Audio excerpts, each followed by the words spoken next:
Hello guys, welcome to ಪ್ರಾರ್ಥನಾ ಪ್ರಯಾಣ YouTube channel.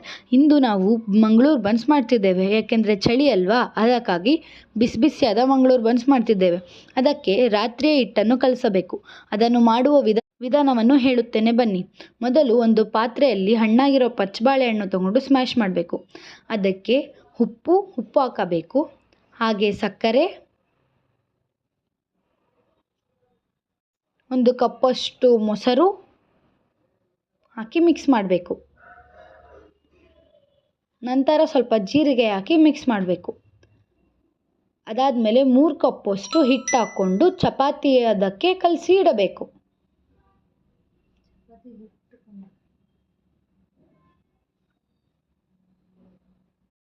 Chapati ಹಿಟ್ಟಿನ ಅದಕ್ಕೆ ಕಲಿಸ್ಕೋಬೇಕು. ಅದನ್ನು ನೀಟಾಗಿ ನಾದಿ ಒಂದು ಬಟ್ಟೆಯನ್ನು ಮುಚ್ಚಿ ಇಡಬೇಕು ಒಂದು ರಾತ್ರಿ.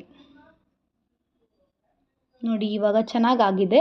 ಸೊ ಅದನ್ನು ಇವಾಗ ಬೆಳಿಗ್ಗೆ ಬನ್ಸ್ ಮಾಡುವುದು ನೋಡೋಣ ಬನ್ನಿ. ಮೊದಲು ಒಂದು ಬಾಣಲಿಯಲ್ಲಿ ಎಣ್ಣೆಯನ್ನು ಹಾಕಬೇಕು.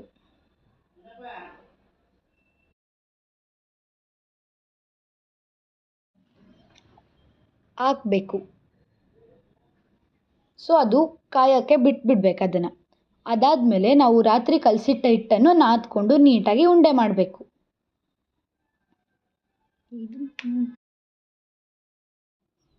ಉಂಡೆ ಮಾಡಿ ಇಡಬೇಕು. ಸೊ ಆದಮೇಲೆ ಅದನ್ನು ನೀಟಾಗಿ ಒಂದು ಶೇಪ್ ರೌಂಡ್ಗೆ ಸಣ್ಣದಾಗೆ ಉಜ್ಜಬೇಕು. ಪೂರಿಯಷ್ಟು ಸೈಜ್ ಉಜ್ಜಿದ್ರೂ ಸಾಕು. ಅದಾದಮೇಲೆ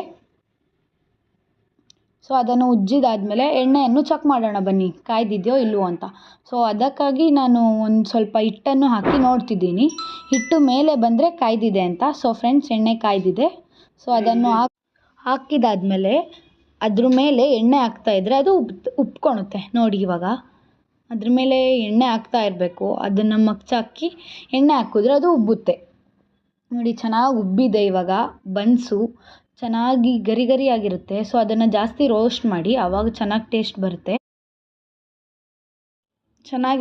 ಬರುತ್ತೆ.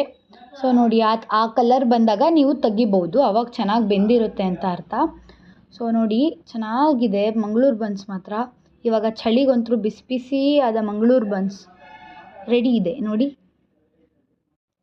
ಸೊ ಇನ್ನೊಂದು ಮಾಡೋಣ ಬನ್ನಿ. ಇನ್ನೊಂದನ್ನು ನೋಡಿ, ಇವಾಗ ಹಾಕಿದ್ದೀನಿ, ಚೆನ್ನಾಗಾಗಿದೆ. ಅದ್ರ ಮೇಲೂ ಎಣ್ಣೆ ಹಾಕ್ತಾಯಿದ್ರೆ ಅದು ಉಬ್ಬುತ್ತೆ. ಸೊ ನೋಡಿ, ಚೆನ್ನಾಗಿ ಉಬ್ಕೊಂಡಿದೆ. ಇದು ಪೂರಿ ಥರನೇ ಉಬ್ಬಬೇಕು, ಆವಾಗ ಚೆನ್ನಾಗಿರುತ್ತೆ. ಸೊ ನೋಡಿ ಗಾಯ್ಸ್.